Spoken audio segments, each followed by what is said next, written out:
जय राधा माधव। माघ मास की जय हो, हमारे प्रभु की जय हो, नारायण हरि की जय हो।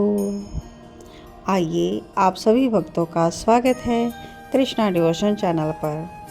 और इस चैनल पर जो भी भक्त आएंगे वो प्रभु की कृपा से ही आएंगे।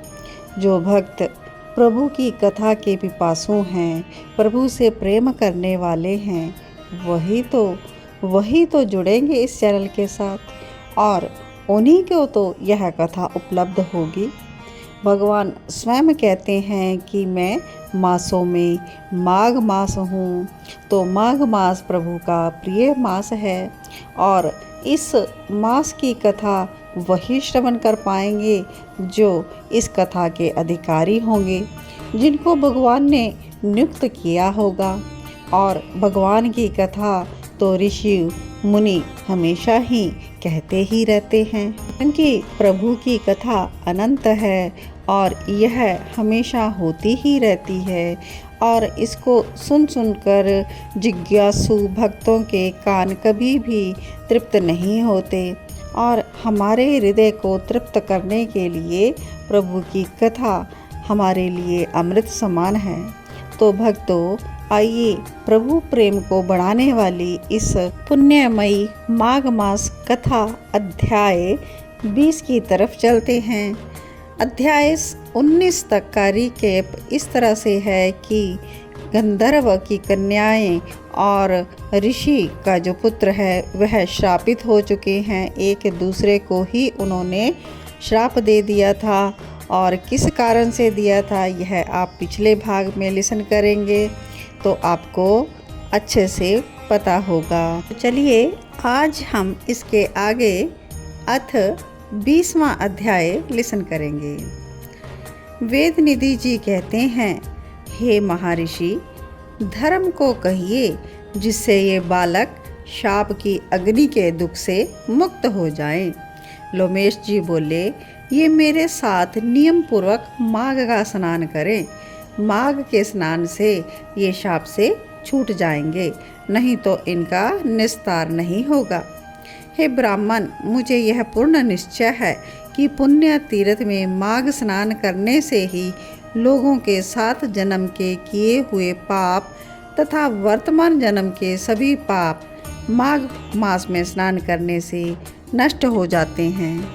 मुनीश्वर लोग जिस पाप का प्रायश्चित नहीं देखते उसका प्रायश्चित उत्तम तीर्थ में माघ स्नान ही बतलाया जाता है। पुण्य तीर्थों में पाप मिटते हैं। माघ महीने में जैसे मानसरोवर में स्नान करने से मोक्ष मिलता है, हिमालय पर्वत के तीर्थ से सब पापों का विनाश होता है और स्नान करने से इंद्रलोक मिलता है। बद्री जंगल में माघ स्नान करना सब कामों को देने और मोक्ष प्रदान करने वाला है। पाप तथा दुखों को दूर करने वाला, सब फलों को देने वाला है माघ स्नान।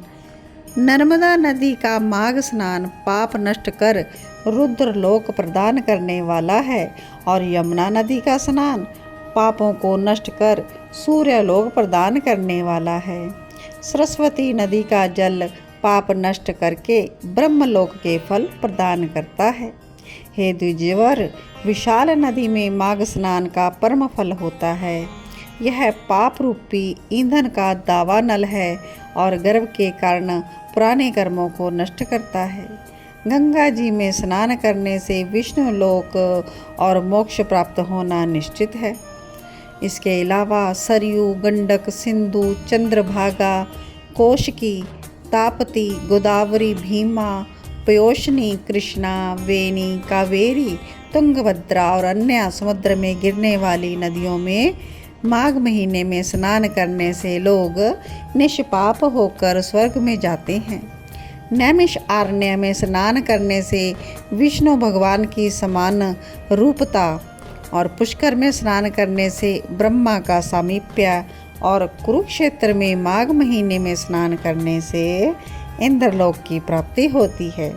हे ब्राह्मण, वेद हृद में माघ स्नान करने से योग सिद्धि का फल प्राप्त होता है। मकर के सूर्य में प्रभाव तीर्थ में स्नान करने से रुद्रगण होते हैं और प्रथुदक में माघ स्नान करने से वैष्णव पद को, देवकी में माघ स्नान करने से मनुष्य देवता का शरीर प्राप्त करता है, गोमती में माघ स्नान करने से दोबारा जन्म नहीं होता, हेमकूट, परमकाल, ओंकारेश्वर और अमरकंठ में, नीलकंठ में माघ स्नान करने वाले को रुद्रलोक प्राप्त होता है।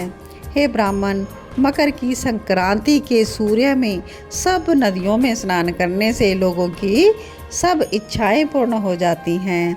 प्रयाग में माघ स्नान बड़े भाग्य से प्राप्त होता है, जहाँ पर स्नान करके मनुष्य गर्भ के दुख को नहीं देखते और विष्णु लोक में जाते हैं। राजसूय और अश्वमेध यज्ञ के फल से भी बढ़कर माघ स्नान का फल प्राप्त होता है। अतएव संपूर्ण पापों को सहज में नष्ट करने वाले उस प्रयागराज में स्नान करके क्यों ना काम लिया जाए।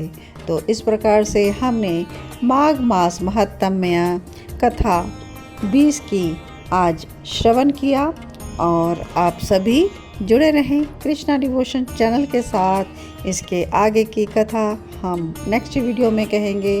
तब तक आप सभी को जय जय श्री कृष्णा।